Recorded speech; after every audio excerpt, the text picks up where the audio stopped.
BBA second year third semester का हम syllabus, subjects, question paper pattern ये सब देखेंगे। और तुमको ये भी मैं बताऊंगा कौन से बुक से पढ़ना है, कैसे पढ़ना है। मैं कॉलेज टॉपर और यूनिवर्सिटी रैंक होल्डर हूँ, रितेश रूपाल। तो तुमको एक एक करके हम शुरू करते हैं।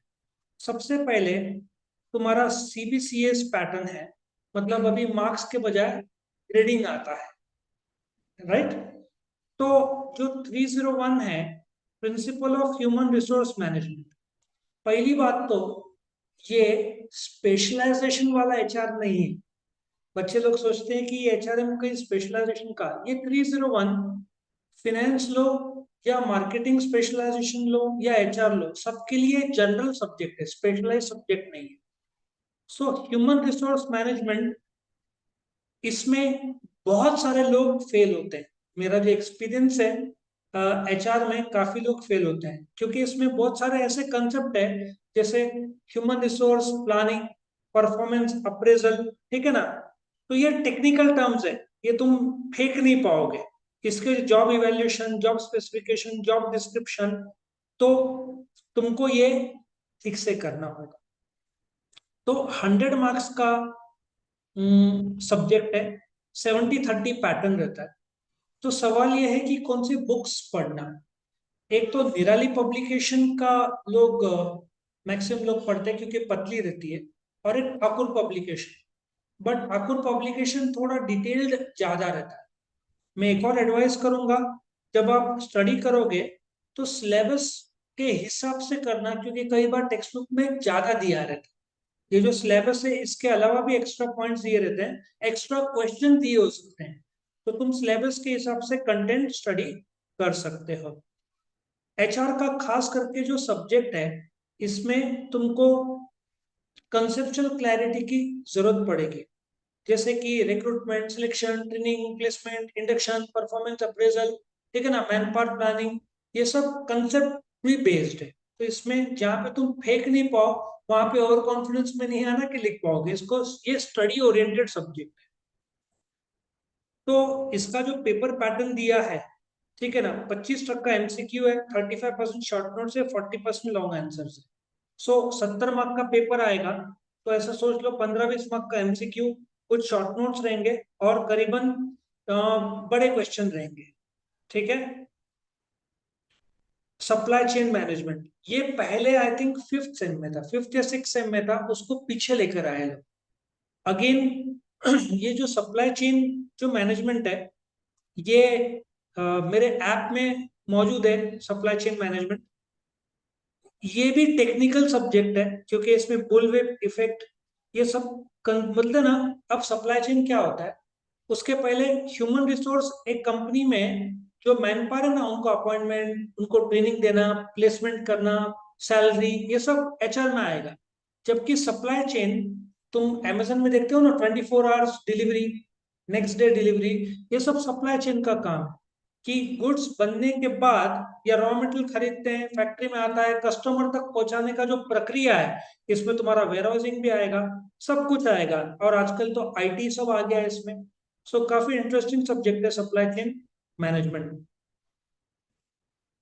इसको भी तुमको करना पड़ेगा क्योंकि तुम, कुछ कंसेप्ट ऐसे हैं, बुलविप इफेक्ट, ठीक है ना, या स्पेस मैनेजमेंट, ये कॉमन सेंस हर जगह पे नहीं यूज कर पाओगे। लॉजिस्टिक्स, इंटीग्रेटेड, ये सब लगेगा। पेपर पैटर्न तो लगभग सबका सेम है। ये सबसे इजी सब्जेक्ट है, इसमें लगभग कोई फेल नहीं होता। Global competence and personal development क्या है? पर्सनल डेवलपमेंट में तुम कुछ भी खुद से लिख सकते हो, ठीक है ना। लेकिन again, psycho analytical theory by Sigmund Freud या big five model, trait trait theory, ये तुमको कंसेप्ट समझना पड़ेगा। लेकिन जैसे कि पब्लिक स्पीकिंग, टाइम मैनेजमेंट, इसलिए बच्चे लोग क्या फेंक के आते हैं। बट ये बहुत इंपॉर्टेंट या नॉलेज के लिए बहुत अच्छा सब्जेक्ट है। और इन लोगों ने ग्लोबल कॉम्पिटेंसी, अच्छा ग्लोबल कॉम्पिटेंसी नाम क्यों दिया है? क्योंकि तुम पूना का इन्फोसिस ले लो, उसमें 15-20 देश के लोग काम करते हैं। तो इंडिया के तुमको गुजरातीज मिलेंगे, अमेरिका में पंजाबीज मिलेंगे, कनाडा, साउथ इंडियंस मिलेंगे गल्फ कंट्री में, है ना। तो वहां जाकर तुमको कल्चर शॉक भी बैठता है कि वहां पे बॉस को नाम से बुलाते हैं, यहाँ पे सर नाम से बुलाते हैं। तो ये सब पर्सनल, अच्छा, पर्सनली डेवलपमेंट लोग कोर्सेज भी ज्वाइन करते हैं। और मैं स्टूडेंट को बोलता हूँ, पर्सनल डेवलपमेंट कोर्स क्यों ज्वाइन कर रहे हो? यदि मेरा पर्सनैलिटी एक है, तुम मेरे पास आ रहे हो, तो मैं तुमको मेरी तरह बना दूंगा, बराबर ना। कोई सही या गलत पर्सनैलिटी नहीं है। कोई कम बात करता है तो इंटरनली स्ट्रांग होगा, कोई ज्यादा बात करता है तो मार्केटिंग के लिए अच्छा होगा। तो सबके अपने अपने गुण है, बस अपना नॉलेज बढ़ाओ। लेकिन हाँ, ये सब्जेक्ट का कंटेंट अच्छा है, देखा जाए तो सबसे आसान ये subject. Next, fundamental of rural development. ये पहले जब आया था मुझे लगा था कि क्यों ये लॉन्च किया सब्जेक्ट गांव का। लेकिन भारत में 6 लाख गांव, रूरल डेवलपमेंट करने के लिए लोगों को नॉलेज तो होना चाहिए ना। सेल्फ हेल्प ग्रुप आजकल, फार्मर्स लोग, है ना, 10 लोग, महिला बचत गट आ गया है, सेल्फ हेल्प ग्रुप, 10 फार्मर मिलकर खुद का दुकान लेके आजकल बेच रहे हैं। और शार्क टैंक में बहुत सारे गांव से ही आ रहे हैं। तो रूरल डेवलपमेंट, बहुत सारा आजकल एंटरप्रेन्योर्स तो गांव से निकल रहे हैं। तो 6 लाख गांव है। अ, महाराष्ट्र जैसा जगह जहाँ पे 36 डिस्ट्रिक्ट है, जिसको 6 डिवीजन में बांटा है, और महाराष्ट्र में 30,000 के ऊपर गांव है। तो रूरल तो डेवलपमेंट सोचना ही पड़ेगा, सब कुछ शहर में थोड़ी है। और 55% महाराष्ट्र में अभी भी लोग गांव में रहते हैं, 45% ही शहर में। और 24% लोग जो आउटपुट है वो एग्रीकल्चर से आता है। तो रूरल डेवलपमेंट भी बहुत इंटरेस्टिंग सब्जेक्ट है। थोड़ा गांव के बारे में, गांव में कैसे फिनेंसिंग किया जाए, और गांव में एग्री बिजनेस, फूड, ये सब मेन तो गांव है, तो एग्री ही मेन ऑक्यूपेशन रहेगा। और अभी 5G भी लॉन्च हो रहा है तो उसका भी रेलेवेंस आएगा। अब तुम्हारा स्पेशलाइजेशन आ जाता है, जिसमें तुम्हारा मार्केटिंग सबसे पहले, A305M। फिनेंस वालों को ये सब्जेक्ट नहीं रहेगा। Consumer behaviour and sales manager, ये कस्टमर के रोल के बारे में बात करता है। जैसे कस्टमर क्यों एक चीज खरीदता है दूसरा नहीं खरीदता। और एक रेडबुल और मॉन्स्टर ले लो, हो सकता है रेडबुल ना हो तो तुम बोलोगे मॉन्स्टर नहीं चाहिए। ब्रांड लॉयल्टी जिसको बोलते हैं, ठीक है ना। या लोग जियो है तो एयरटेल में नहीं जाते, ब्रांड लॉयल्टी रहता है। ये सब इसमें तुम स्टडी करोगे। मोटिवेट, क्या मोटिवेट करता है कस्टमर को अ, वस्तु लेने के लिए। आईफोन 14 के जो फोटोज है, लोग लोगो ज्यादा दिखाना चाहते हैं ज्यादा देर खुद का फोटो, कि मेरे पास आईफोन है। ये सब मोटिवेशन है, बहुत इंटरेस्टिंग है। थोड़ा डिटेल प्रॉब्लम रिकॉग्निशन, जो कस्टमर को सेल्स, रिक्रूटमेंट, सिलेक्शन, ट्रेनिंग, ये थोड़ा HR का पार्ट इसमें डाल दिया इन लोगों ने, बट कस्टमर से संबंधित ये है। और फिर जो सेकंड पार्ट है, दैट इज रिटेल मैनेजमेंट। भाई, रिटेल मैनेजमेंट, मेट्रो सुना है ना? जर्मन कंपनी है, अभी रिलायंस ने 4,060 करोड़ में मेट्रो को खरीद लिया है, ठीक है ना। तो रिटेल मैनेजमेंट तो बढ़ना ही है। 130 करोड़ लोग हैं। डी मार्ट, मेट्रो, स्टार बाजार, टाटा का, डी मतलब दमानी मार्ट, ये जो भी है, कितने सारे। बिग बाजार बंद हो गया ट्रेजेडी कोविड की वजह से, नहीं तो आज बिग बाजार भी होता। रिलायंस स्मार्ट इंडिया का सबसे बड़ा बन गया है अभी। सो रिटेल मैनेजमेंट तो आगे बढ़ना ही ना। रिटेल में भी वर्ल्ड का सबसे बड़ा रिटेलर कौन है? वॉलमार्ट। ईटेल में कौन है? Amazon। और इंडिया में किसका टक्कर है? फ्लिपकार्ट। तो रिटेल मैनेजमेंट तो इंडिया में आगे बढ़ना ही ना, क्योंकि लोग ऑनलाइन ऑफलाइन शॉपिंग जोरदार कर रहे हैं। लोग दिखता है कि गरीब है, लेकिन इंडिया में शॉपिंग तो जबरदस्त हो रहा है। तो ये तो बढ़ता हुआ ही है। तो रिटेल में अ, जो मेट्रो, स्टार बाजार, क्यों हर जगह पे खोलने की कोशिश कर रहे हैं। डीमार्ट नासिक में नहीं था, सडनली 4-5 एक साथ खोल दिया, तो डेवलपमेंट हुआ ना। उसके बाद तुम्हारा खत्म होता है मार्केटिंग का। मैनेजमेंट अकाउंट B305, ये पहले नॉर्मल सब्जेक्ट सबके लिए था। पहले स्पेशलाइजेशन 3rd ईयर में होता था, 2nd ईयर में नहीं। तो जो मैनेजमेंट अकाउंटिंग इन लोगों ने डाला है, that is for 305B। Management accounting compare to second same जो है कॉस्ट अकाउंटिंग, ये थोड़ा ज्यादा इजी है। इसमें रेशियो एनालिसिस, मार्जिनल कॉस्टिंग और बजट, ऐसे 3 चैप्टर्स है।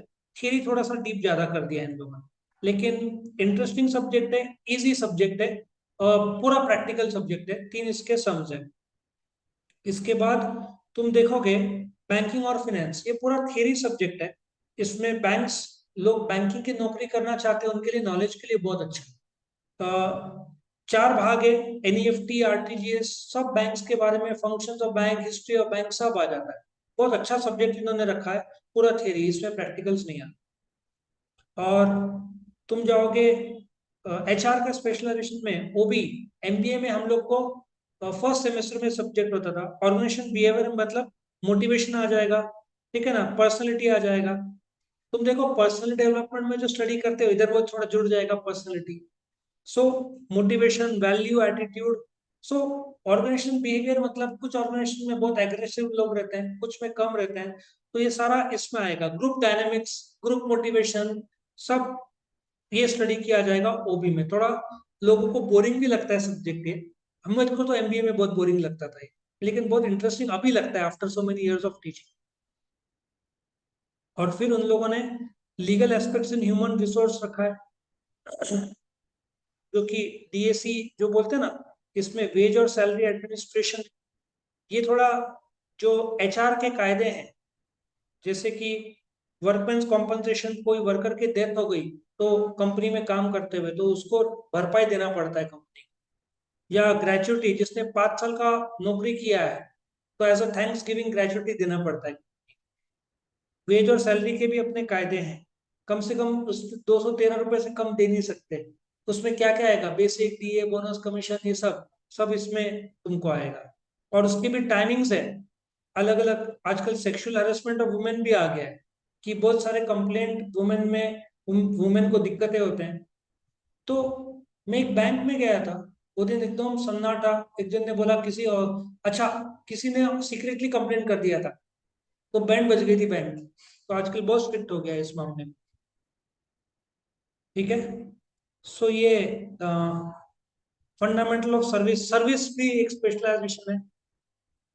305 जो सर्विस मैनेजमेंट है इसमें।